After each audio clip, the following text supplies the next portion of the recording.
உறவுகள் அனைவருக்கும் அன்பான வணக்கங்கள். நடேசனை பொறுத்த வரைக்கும் வீட்டில் இருக்க எல்லாரும் நீ என்ன எங்களுக்கு ஒரு நல்ல அப்பனா, என்ன பண்ண, அப்படி இப்படின்னு சொல்லிட்டு மாற்றி மாற்றி கேள்வியாக கேட்டுட்டு இருக்கும்போது நடேசன் இந்த இடத்துல ஒரு சூப்பரான விஷயம் பண்ண போகிறாரு.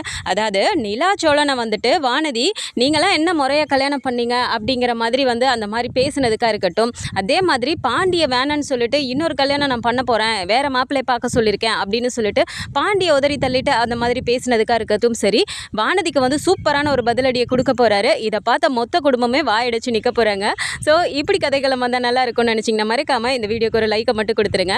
ஆக்சுவலாக வீட்டில் என்ன ஆகுதுன்னா, நிலா வந்துட்டு அவங்க டிசைன் பண்ண எல்லா ஒரு இதையுமே எடுத்துகிட்டு போயிட்டு அந்த இன்ஜினியர்கிட்ட இருக்கட்டும், அந்த கிளையண்ட் எல்லாரையும் உட்கார வச்சு அவங்க எக்ஸ்பிளைன் பண்ணுறாங்க. ஸோ அந்த எக்ஸ்பிளைன் பண்ணதை பார்த்த உடனே எல்லாருமே அப்படி ஒரு மாதிரி ஆச்சரியத்தில் பார்த்துட்டு இருக்கும்போது சேரனுக்கு ரொம்ப ரொம்ப சந்தோஷமாக இருக்குது. நானும் இதே ஃபீல்டில் தான் இருக்கேன், ஆனாலும் நிலா சொல்கிற எல்லாமே கண்ணு முன்னாடி அப்படியே வீடாகவே நமக்கு வந்துட்டு இருக்கு, இந்த அளவுக்கு திறமையான பொண்ணா அப்படின்னு சொல்லிட்டு நிலா எக்ஸ்பிளைன் பண்ணிட்டு இருக்கும்போதே அவருக்கு பொறுமை தாங்க முடியாமல் வெளியில் ஓடி போய் சோழன் கிட்ட எல்லா விஷயத்தையும் சொல்கிறாரு. இதை கேட்ட சோழனுக்குமே ரொம்ப சந்தோஷமாகுது.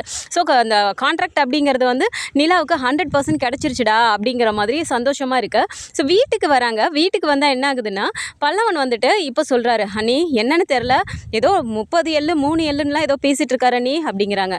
எல்லா என்னடா எள்ளுனா அப்படிங்கிறாங்க. அண்ணி லேக்ஸ் கணக்கில் அவர் ஏதோ டீலிங் பேசிகிட்டு இருக்காரு நீ அப்படிங்கிறாங்க. லேக்ஸ் கணக்கில் இவர் என்னடா டீலிங் பேசுகிறாரு அப்படிங்கிறாங்க. என்னன்னு தெரில நீங்கள் போய் என்னன்னு கேளுங்களேன் அப்படிங்கிறாங்க. நான் எதுக்கு கேட்கணும், நீ போய் கேளு அப்படிங்கிறாங்க. நீ நான் தான் அவர் கூட பேச மாட்டேன்ல, நீங்கள் போய் கேளுங்க நீ என்ன விஷயம்னு அப்படிங்கிறாங்க. சரின்னா நிலாவும் வெளியே போய் நிற்கும்போது இப்போது அப்படி பார்க்குறாரு.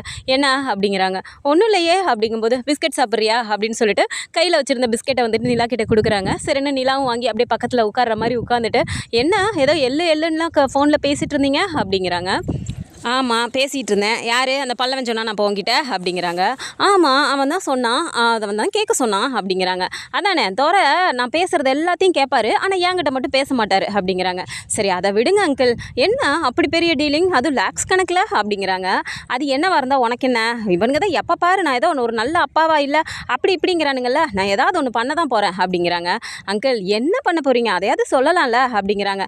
அதை எதுக்கு நான் உங்ககிட்ட சொல்லணும், சும்மா ஏதோ நீ தான் எல்லாத்துக்குமே தீர்ப்பு வழங்குற மாதிரி ஒரு பஞ்சாயத்தை நடத்துகிற மாதிரி தான் நினச்சிட்டு எல்லாத்தையும் கேட்குறது, எனக்கு தெரியாத என்ன பண்ணணும், நான் பார்த்துக்கிறேன் போமா அப்படிங்கிற மாதிரி மூஞ்சில் அடித்த மாதிரி பேசிட்டு அவர் பாட்டுக்கு போயிடுறாரு. நிலாவுக்கு ரொம்பவுமே பல்பு வாங்கின மாதிரி ஆயிடுது. கோவத்தில் நின்றுட்டு இருக்கும்போது பல்லவன் வேகமாக வராரு. என்ன நீ சொன்னாரா அப்படிங்கிறாங்க. டேய் நான் பாட்டுக்கு சும்மா தானே இருந்தேன், போய் கேளுங்கன்னு சொல்லிட்டு அவர் எதுவுமே பதில் சொல்லாமல் என்னை நோஸ் கட் பண்ணிட்டு போகிறாருடா அப்படிங்கிறாங்க. அண்ணி ஏன் நீ அவர்கிட்ட போய் அதெல்லாம் கேட்குறீங்க அப்படிங்கிறாங்க. டேய் அடிச்சுடுவேன்டா ஓடிடு அப்படிங்கிறாங்க. அண்ணி நீ சாரி அண்ணி, நான் தானே கேட்க சொன்னேன் அப்படிங்கிறாங்க. பின்ன நீயே கேட்க சொல்லிட்டு இப்போ ஏன் கேட்டீங்கன்னு கேட்குற, எனக்கு இதெல்லாம் தேவைதான் அப்படின்னு சொல்லிட்டு அப்படியே ஒரு மாதிரி கோவத்திலேயே நிலா செல்லமாக கோச்சிட்டு அப்படியே உள்ளே போயிடுறாங்க. ஆனால் வானதி விஷயத்தினால பாண்டியன் வீட்டில் சாப்பிடாம முகத்தை உம்முன்னு வச்சுட்டு நடந்த விஷயம் எல்லாத்தையும் வீட்டில் எல்லாத்துக்கிட்டையும் சொல்லும்போது எல்லாருக்குமே கஷ்டமாக தான் இருக்குது. அதை தனியாக உட்காந்துட்டு இருக்கும்போது சரி போய் பேசலாம் அப்படின்னு சொல்லிட்டு சோழன் சொல்கிறாரு. நம்ம போய் வானதிக்கிட்டே பேசினா என்ன அப்படிங்கும்போது, அதெல்லாம் தப்பு சோழன், அது அவங்களோட தனிப்பட்ட விஷயம், அதில் போய் நம்ம தலையிடுறோம் அப்படின்னா அதுக்கு முன்னாடி பாண்டிக்கிட்ட ஒரு வார்த்தை கேளுங்க நீங்கள் அப்படிங்கிறாங்க. அப்படிங்கிறியா, சரி வா போய் கேட்கலாம் அப்படின்னு சொல்லிட்டு இப்போது நிலாவையும் கூட்டிகிட்டு 2 பேருமே அங்கே போகிறாங்க. அங்கே போனால் பாண்டிய ஒரு மாதிரியை உம்முன்னு உட்காந்துட்டு இருக்காரு. அங்கே போயிட்டு போனோடனே சோழனுக்கே ஒரு மாதிரி ஆகுது. டேய் பாண்டி என்னடா மூஞ்சி இப்படிலாம் வச்சுட்டு உம்முன்னு உட்காந்துட்ருக்கே, என்னடா உன் பிரச்சனை அப்படிங்கிறாங்க. ஏண்டா என்ன பிரச்சனைன்னு உனக்கு தெரியாதா அப்படிங்கிறாங்க. எனக்கு தெரியுதுடா, இருந்தாலும் அதுக்காக தான் அதை பற்றி பேசலான்னு தான் நானும் நிலாவும் இப்போ வந்தோம் அப்படிங்கிறாங்க. அதை பற்றி பேசி என்னடா ஆக போகுது விடுறா அப்படிங்கிறாங்க. சரி நான் போய் வேணா அந்த வானதி கிட்ட பேசி பார்க்கவா அப்படிங்கிறாங்க. டே அதெல்லாம் ஒன்றும் வேணாண்டா, அவள் எந்த நேரத்தில் எதை பேசுகிறானே தெரிய மாட்டேங்குது, கோவம் வந்தால் வார்த்தையை இதுதான் பேசணும் பேசக்கூடாதுன்னு கூட தெரியாமல் வார்த்தையை அள்ளி தெளிச்சிருவாடா, உங்களுக்குலாம் தேவையில்லாமல் கஷ்டமாக இருக்கும், நீங்கள் அதெல்லாம் போக வேணாம் அப்படிங்கிறாங்க. என்னடா இப்படி சொல்கிற, நீ இப்படி கஷ்டப்பட்டு உட்காந்துருக்கிறது நல்லாவா இருக்குது அப்படிங்கிறாங்க. அதெல்லாம் நான் பார்த்துக்கிறேன்டா விடுறா, பேசாமல் அவள் போனால் போட்டும் விடு, சும்மா நொய்ந்து ஒரு அண்டர்ஸ்டாண்டிங்கே இல்லாமல் என்னடா பெரிய லவ் இது, கடுப்பாக இருக்கடா நினச்சாலே, ஏதாவது ஒன்று புரிஞ்சுக்கணும்.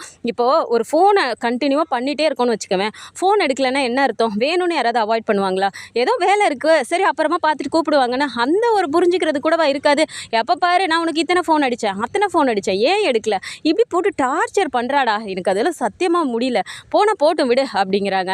அப்போது சோழன் பார்த்துட்டு, அப்புறம் என்ன நிலா, நீ தான் ரொம்ப ஒரு மாதிரி சொல்லிட்டே இருந்த, ஏதோ அவனை வேணான்னு சொல்லிட்டான்ல விடு அப்படிங்கிறாங்க. அப்போ நிலா பார்த்து அப்படியே முறைக்கிறாங்க. என்ன நிலா முறைக்கிற அப்படிங்கிறாங்க. பின்ன என்ன, அவங்க ஏதோ சண்டையில் அப்படி சொல்கிறாங்கன்னா இத்தனை நாள் லவ் பண்ணுறது அந்த ஒரு மனசு கஷ்டம் இல்லாமையா அவர் சாப்பிடாம இப்படி தனியாக வந்து உட்காந்துட்டு இருக்காரு, அந்த ஃபீலிங்ஸ் கூட உங்களுக்கு புரியலையா சோழன் அப்படிங்கிறாங்க. சரி இப்போ என்ன, வானதி கிட்ட போய் பேசணும், ஆனால் பாண்டி வேணாங்கிறான், இப்போ என்ன பண்ண சொல்கிற அப்படிங்கிறாங்க. பாண்டிக்கு தெரியாமல் போய் பேசுவோம் அப்படிங்கிறாங்க. சரி விடு அப்படின்னு சொல்லிட்டு 2 பேருமே போய் பேசணும்னு டிசைட் பண்ணிடுறாங்க. அதே மாதிரி வானதியை வரவழைச்சு பேசும்போதுமே வானதி மூஞ்சில் அடித்த மாதிரி, உங்களுக்கு என்ன இது மேலே என் மேலே இவ்வளோ அக்கறை, நீங்கள் முதல்ல ஒழுங்காக கல்யாணம் பண்ணியிருக்கீங்களா, நீங்கள் ஏதோ முறைப்படி வந்த மாதிரி, நீங்கள் ஏதோ அண்டர்ஸ்டாண்டிங்களோட ஒரு அந்யோன்யமாக வாழ்கிற புருஷன் பொண்டாட்டி மாதிரி என்ன எதுக்கு வந்து இப்படிலாம் சொல்லிட்டு இருக்கீங்க அப்படிங்கிற மாதிரி இப்படி பேசின உடனே நிலாவுக்கு முகமே ஒரு மாதிரி ஆகிடுது. நிலா முகம் மாறிடுச்சு அப்படிங்கிறத பார்த்தோன்னே சோழனுக்கு செம்ம கடுப்பாயிருது. அவருமே திட்டிடுறாரு. இங்கே பாரு வானதி, தேவையில்லாமல் நீ பேசிகிட்டு இருக்க அப்படிங்கிறாங்க. என்னை கூப்பிட்டு வச்சு நீங்கள் தேவையில்லாததெல்லாம் பேசினா நானும் தேவையில்லாததான் பேசுவேன் அப்படின்னு சொல்லிட்டு ரொம்பவுமே ஒரு கோவத்தில் பேசும்போது, உன்னை கூப்பிட்டு பேசணும் பார்த்தியா, அது எங்கள் தப்பு தான், கிளம்பு அப்படின்னு சொல்லிடுறாரு. ஸோ இங்கேருந்து கிளம்புன வானதி என்ன பண்ணுறாங்கன்னா நேராக வந்துட்டு பாண்டியோட கடைக்கே போயிடுறாங்க. அங்கே போயிட்டு நான் அப்படியே நேராக போய் அங்கே நின்ன உடனே பாண்டி வந்து கண்டுக்கவே மாட்டேங்கிறாரு. அப்போது கண்டுக்காமல் இருக்கிறத பார்த்துட்டு இன்னமுமே வானதி கோவம் வருது. நான் ஒன்றும் உன்னை தேடிட்டு உன்னை லவ் பண்ணுறதுக்கோ உன்கிட்ட சாரி சொல்கிறதுக்கோ நான் வரல, உன்கிட்ட நான் முக்கியமான விஷயம் கேட்கணும் அப்படிங்கிறாங்க. அப்போ பாண்டி கோவத்திலே இருந்துட்டு, டே கண்ணா என்ன விஷயம் கேட்டுட்டு நீயே அனுப்பிவிட்றா அப்படிங்கிறாங்க. என்ன கண்ணனை கேட்க சொல்லிட்டு இருக்க, அவ்வளோதான் நீ என் மேலே வச்சிருக்க மரியாதை இல்லை அப்படிங்கிறாங்க. உனக்கு என்னடி மரியாதை கொடுக்கணும், அதான் வேறு யாரையோ கல்யாணம் பண்ண போகிறேன்னு சொல்லி போயிட்டு இல்லை, அப்புறம் எதுக்கு திரும்ப இங்கே வந்த, கடைக்கெல்லாம் வரமாட்டேன்னு சொல்லிட்டு தானே போனேன் அப்படிங்கிறாங்க. நான் ஒன்றும் தானாக தேடி வரல, உன்னால் என்கிட்ட நேராக உட்காந்து பேசுகிறதுக்கு கூட ஒரு இது இல்லை, உன் அண்ணியை அனுப்பிவிட்டு பெரிய சமாதானம் பண்ணலான்னு பார்க்குறியா, நீ என்ன சமாதானம் பண்ணாலும் அதெல்லாம் உனக்கும் எனக்கும் செட்டே ஆகாது, நான் தான் உன்னை வேணான்னு சொல்லிட்டு தூக்கி எறிஞ்சிட்டு போயிட்டேன்ல, அப்புறம் என்ன வெக்கமே இல்லாமல் உன் அண்ணியை விட்டு என்னை பேச வச்சுருக்க அப்படின்னு சொன்ன உடனே இப்போ அப்படியே சோழன் நம்ம சொல்லியும் கேட்காம போய் பேசியிருக்கானா அப்படிங்கிற மாதிரி பாண்டிக்கு ஒரு மாதிரி ஆகுது. யார், சோழனும் அண்ணியும் வந்தாங்களா அப்படிங்கிறாங்க. அப்படி தெரியாத மாதிரியே கேட்குறா, நீ அனுப்பி வச்சதுனால தானே அவங்க வந்தாங்க அப்படிங்கிறாங்க. இங்கே பாரு வானதி, தேவையில்லாமல் பேசிகிட்டு இருக்க, ஏதோ நான் வீட்டில் அப்படி இருக்கேன்னு சொல்லிட்டு அவங்களாம் வந்து பேசியிருப்பாங்க, அதுக்காக நான் தான் அனுப்பி வச்சேன்னு அர்த்தமா அப்படிங்கிறாங்க. சும்மா நிறுத்து பாண்டி, உன் குடும்பமே சேர்ந்து மொத்தமாக ஒரு ட்ராமா போடுவீங்க, இதிலெல்லாம் நான் சிக்கிறதுக்கு ஆள் இல்லை அப்படின்னு சொல்லிட்டு ஒரு மாதிரி வாய்க்கு வந்ததெல்லாம் பாண்டிக்கிட்ட வந்து வானதி பேசிட்டு போனோன்னே இப்போது பாண்டிக்கு ரொம்ப கடுப்பாயிருது. இவன் இந்த மாதிரி பேசுவான்னு சொல்லிட்டு தானே நம்ம வேணான்னு சொன்னோம், அதை மீறி இவன் போய் பேசியிருக்கானே அப்படின்னு சொல்லிட்டு கோவத்தில் இங்கேருந்து வண்டி எடுத்துகிட்டு கிளம்புறாரு. கண்ணன் பார்த்துட்டு, அண்ணா என்னண்ணே உன் நல்லதுக்காக தானே போய் பேசியிருக்காங்க, நீ இப்போ தேவையில்லாமல் போய் வீட்டில் சண்டை போட்டுட்டு இருக்காத அப்படிங்கிறாங்க. டே விடுறா நான் பார்த்துக்கிறேன் அப்படின்னு சொல்லிட்டு நேராக வீட்டுக்கு கிளம்பி வராரு. அங்கே வந்தால் இப்போ எல்லாருமே வீட்டில் இருக்காங்க. போன வேகத்துக்கு சோழனை பார்த்து பயங்கரமாக திட்டுறாரு. டேய் நான் உங்ககிட்ட என்னடா சொன்னேன் நேற்று நைட்டு, அவளை போய் பார்க்காதீங்க எதுவும் பேசாதீங்கன்னு சொன்னல, அப்புறம் என்ன பெருசாக உன் பொறுப்பை காட்டுற மாதிரி போய் பருப்பு மாதிரி அவகிட்ட பேசிட்டு வந்திருக்க, அவள் வந்து என்கிட்ட என்னென்னமோ பேசிகிட்டு இருக்கா, நான் உங்ககிட்ட சொன்னேனாடா எனக்காக போய் அவகிட்ட கெஞ்சுங்கன்னு அப்படிங்கிறாங்க. டேய் நாங்கள் ஒன்றும் உனக்காக போய் அவகிட்ட கெஞ்சலாம் இல்லையே, போய் பேசுனா அதே தான்டா, உன்கிட்ட எப்படி திமிரா பேசினாலோ அதே மாதிரி தான் எங்ககிட்டையும் திமிரா பேசினா, அவனா உனக்காக போய் பேசினா பாரு, எனக்கு இது தேவை தான் அப்படிங்கிறாரு. என்ன பெரிய தேவைக்குவன் பேசிகிட்டு இருக்கா, நான் பேச சொன்னேன் நான் உன்னை அப்படின்னு சொல்லிட்டு இப்போ 2 பேருமே மாறி மாறி சண்டை போட்டுக்க ஆரம்பிச்சிடுறாங்க. இதை பார்த்ததுமே நிலாவுக்கே ஒரு மாதிரி ஆகிடுது. அங்கேருந்து வேகமாக நிலா வராங்க. நிறுத்துங்கன்னு சொல்ல கேட்காம அவங்க ஒரு மாதிரி அடிச்சுக்கிட்டு சண்டை போட்டு உருண்டுட்டு இந்த மாதிரிலாம் பண்ணிட்டு இருக்கும்போது இப்போ நிலா வந்து கோபமே தாங்காமல் பயங்கரமாக கத்திடுறாங்க. ஒரு நிமிஷம் நிறுத்துங்க அப்படின்னு சொல்லி கத்தின உடனே அப்படியே ஸ்டாப் பண்ணிடுறாங்க. இப்போ என்ன எதுக்காக இப்படி சண்டை போட்டுட்ருக்கீங்க அப்படிங்கிறாங்க. நான் தான் நேற்றே சொன்னேன் இல்லைங்க, அதையும் மீறி இவன் போய் பேசியிருக்கான் அப்படிங்கிறாங்க. அவர் ஒன்றும் போய் பேசலை, நான் தான் போய் பேசினேன், போதுமா, இப்போ என்ன உங்கள் பிரச்சனைக்குள்ளார நாங்கள் வரக்கூடாது அவ்வளோதானே, இனிமேல் உங்களுக்குள்ளே என்ன பிரச்சனை நடந்தாலும் சரி உங்கள் சம்மந்தப்பட்டதில் நாங்கள் 2 பேரும் இனிமேல் சம்மந்தமே பட மாட்டோம், போதுமா அப்படின்னு சொல்லிட்டு நிலாவும் கோவத்தில் போயிடுறாங்க. அப்போ அப்படியே சோழனுக்கும் ஒரு மாதிரி இருக்கு, பாண்டிக்கும் ஒரு மாதிரியே இருக்குது. இது எல்லாத்தையுமே நடேசன் பார்த்துக்கிட்டே இருக்காரு. அப்போ சேரன் போயிட்டு பேசுகிறாரு. டேய் சோழா, ஏன்டா என்கிட்ட கூட சொல்லலை, நீங்கள் போய் பேசுனீங்களா அந்த பொண்ணுக்கிட்ட அப்படிங்கிறாங்க. நீ என்னண்ணே, சரி இவன் ரொம்ப வருத்தப்பட்டுட்டு இருக்கானே, அது எப்போவும் நடக்கிற சண்டை தானே வழக்கமானு சொல்லிட்டு தான் நான் மட்டும் போய் பேசலண்ணே, நிலாவு தான் வந்தா, 2 பேரும் தான் போய் பேசினதுக்கு அவள் ஏதோ பெரிய இவ மாதிரி பேசுகிறானே, நீங்கள் எதுக்கு எம்எல்ஏலாம் அக்கறைப்படுறீங்க, நீங்கள் என்ன முறையாக கல்யாணம் பண்ணிட்டு வந்தீங்களா, நீங்கள் பெரிய ரொம்ப புருஷன் பொண்டாட்டி அந்யோன்யமாக வாழ்கிறீங்களா, நீங்கள் வந்து என்கிட்ட சொல்கிறதுக்கு என்ன தகுதி இருக்குது, அப்படி இப்படிலாம் அவள் ரொம்ப பேசுகிறானே அப்படிங்கிறாங்க. இது கேட்டோடனே பாண்டிக்கே ஒரு மாதிரி ஆயிடுச்சு. டேய் இந்த மாதிரி அவள் ஏதாவது பேசி உங்களை கஷ்டப்படுத்துவான்னு சொல்லிட்டு தானே நான் வேணான்னு சொல்லிட்டு இருந்தேன். ஏன்டா புரிஞ்சுக்காமல் இப்படி பண்ணிகிட்ருக்க அப்படிங்கிறாங்க. போதும்டா போதும், நிலா சொல்லிட்டால, இனிமேல் உன் சம்மந்தப்பட்ட எதுலையுமே நாங்கள் வரமாட்டோம் போதுமா அப்படின்னு சொல்லிட்டு அவரும் கோவத்தில் போயிடுறாரு. இப்போ நடேசனுக்கு ஒரு மாதிரி ஆயிடுது. பார்த்துட்டு ஏண்டா சரி அங்கே வா அப்படிங்கிறாரு. சொல்லுங்கப்பா அப்படின்னோடனே, அந்த பொண்ணு நிலாவை பார்த்து அந்த மாதிரி கேள்வி கேட்டுச்சாமா அப்படிங்கிறாங்க. ஆமாப்பா அப்படி தான் கேட்டுச்சுன்னு தானே இப்போ சோழன் சொல்லிட்டு போனான் அப்படிங்கிறாங்க. இல்லைடா தப்பாக இருக்குது, ஆரம்பத்துலேருந்து நானும் கவனிச்சிட்டு இருக்கேன். நிலாவை பார்த்தா அது ஒரு மாதிரி பார்க்குறதும், நிலா பேசுறதுக்கெலாம் ஏதோ பேருக்கு பதில் சொல்கிறதும் இந்த மாதிரி தான் அந்த பொண்ணு பண்ணிகிட்ருக்கு. இது ஒன்றும் சரியாக படலை. பத்தாததுக்கு பாண்டிய வேற வேணான்னு சொல்லிட்டு போயிருக்குல்ல, சரி விடு நான் பார்த்துக்கிறேன் அப்படிங்கிறாங்க. பாப்பா ஏற்கனவே இப்போ தான் சோழன் போய் பேசிட்டு வந்திருக்கான், அதுக்கே வந்து ஏதோ போய் பேசியிருக்குன்னு இந்த பொண்ணு கத்திட்டு இருந்துச்சு, இப்போ நீங்கள் வேறு எதுவும் பண்ணாதீங்கப்பா அப்படிங்கிறாங்க. டே என்னடா எதுக்கு எடுத்தாலும் நான் ஏதோ பொறுப்பே இல்லாமல் சுற்றிட்டு இருக்க மாதிரி இப்படியே பேசிகிட்டு இருக்கீங்க, எனக்கு தெரியும் எதை பார்த்து எப்படி பண்ணணும்னு, நான் பார்த்துக்கிறேன் விடு அப்படின்னு சொல்லிட்டு அவர் வெளியில் போய் உட்காந்துடுறாரு. ஸோ மறுநாள் வந்து பார்த்தா வீட்டில் எல்லாருமே உட்காந்துருக்காங்க.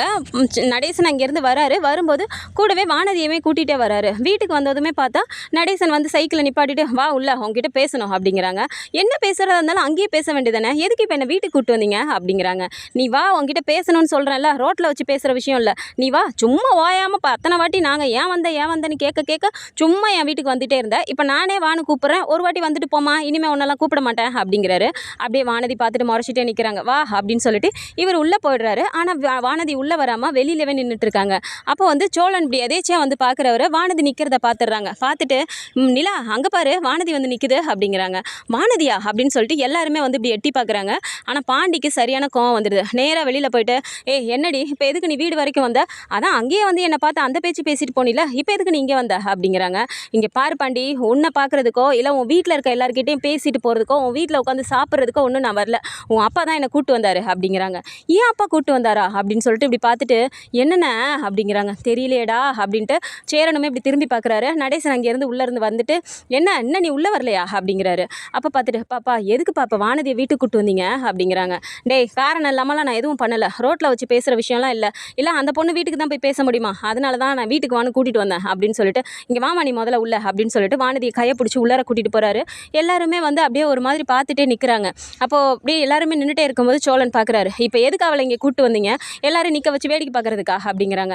டே இருடா ஒரு நிமிஷம் அப்படின்னு சொல்லிட்டு வேகமாக போயிட்டு, இம்மா வானதி என்ன போவோம் பிரச்சனை, உனக்கு இப்போ வேறு இடத்துல நீ கல்யாணம் பண்ணிக்கணும், என் பையன் உனக்கு பிடிக்கல, அதனால நீ வேறு பையனை கல்யாணம் பண்ணிக்க போகிற அதானே அப்படிங்கிறாங்க. எத்தனை வாட்டி உங்களுக்குலாம் சொல்கிறது, அதான் உங்கள் பையன் வந்து சொல்லியிருப்பாருல்ல, எனக்கு இனிமேல் பாண்டி கூட எந்த இதுவுமே வேண்டாம், நான் இனிமேல் பாண்டி கல்யாணம் பண்ணிக்க போகிறதாவும் இல்லை, என் வீட்டில் நான் சொல்லிட்டேன், எனக்கு மாப்பிள்ளை பார்க்க ஆரம்பிச்சிட்டாங்க அப்படின்னு சொல்லிட்டு ரொம்ப திமிராகவே வந்துட்டு வானதி சொல்கிறாங்க. இதை கேட்ட உடனே அப்படியே ஒரு மாதிரி சிரிக்கிறாரு. அதை பார்த்த உடனே வானதிக்கு இன்னுமே கோவம் வருது. என்ன நான் சொல்கிறது உங்களுக்கு ரொம்ப சிரிப்பாக தெரியுதா, நீங்கள் வேணால் பார்த்துட்டே இருங்க, நான் சீக்கிரமாகவே கல்யாணம் பண்ணிவிட்டு உங்கள் முன்னாடியே அப்படியே மாலையும் கழுத்தோடு நடந்து போவேன், நான் இல்லைன்னா தான் உங்கள் பையனுக்கு என்னோட அருமை தெரியும் அப்படின்னு சொல்லிட்டு ரொம்பவுமே ஒரு மாதிரி திமிராக பேசும்போது இப்போ வந்து நடேசன் ரொம்ப பொறுமையாக பேசுகிறாரு. இங்கே பாருமா வானதி, நீ சொல்லிட்டு இருக்கியே சீக்கிரமாக நான் கல்யாணம் பண்ணிட்டு போவேன், நான் இல்லைன்னா தான் உங்கள் பையனுக்கு அருமை தெரியும்லாம் சொல்கிறீல, அது இல்லவே இல்லை.